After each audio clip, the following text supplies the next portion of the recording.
Bienvenue dans ce quatrième et dernier épisode du MOOC Les alliances qui changent les territoires. Vous avez maintenant une bonne compréhension de la richesse de ces alliances. Richesse quant à leur objet d'action, mais aussi richesse quant aux multiples façons qu'elles ont de s'organiser et d'opérer. Quelles que soient leurs particularités, ces alliances ont un point commun très fort, la volonté d'apporter une réponse innovante et commune à une problématique sociale ou environnementale de leur territoire.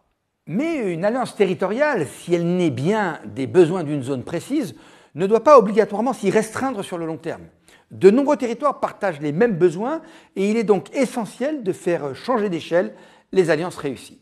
Cela sera le sujet principal de notre quatrième module.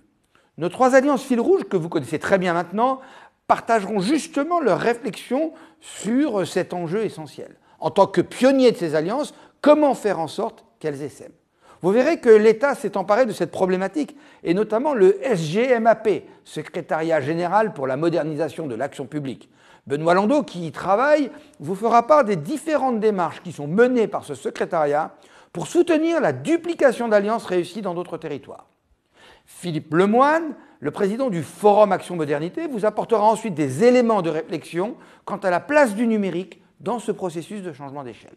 Enfin, Hugues Sibyl, président du Comité français sur l'investissement à impact social, vous éclairera quant au rôle que les Social Impact Bonds, ou titres à impact social, peuvent avoir dans le financement de l'essaimage de ces alliances. Du côté des experts, Emmanuel Dupont, en charge de l'animation stratégique et scientifique au CGET, Commissariat général à l'égalité des territoires, reviendra sur le rôle que peuvent avoir les collectivités territoriales dans la facilitation de ces alliances et sur l'importance pour les pouvoirs publics de capitaliser sur les alliances réussies.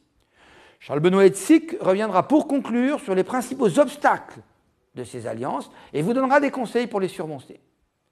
Ces témoignages et éclairages seront suivis par deux rubriques que vous connaissez maintenant très bien, prenons du recul et allons plus loin. Et vous pourrez enfin, comme d'habitude, consolider ces connaissances au travers d'exercices dans notre rubrique Passons à l'action. Au terme de cet épisode, vous saurez répondre aux trois questions suivantes. 1. Quels sont les facteurs clés de succès de ces alliances ? 2. Pourquoi et comment faire changer d'échelle les innovations sociales en territoire ? 3. Quels instruments et outils de financement existent-ils pour démultiplier ces alliances ? Vous êtes sur le point de terminer ce MOOC. Bravo pour votre persévérance et courage pour cette dernière ligne droite.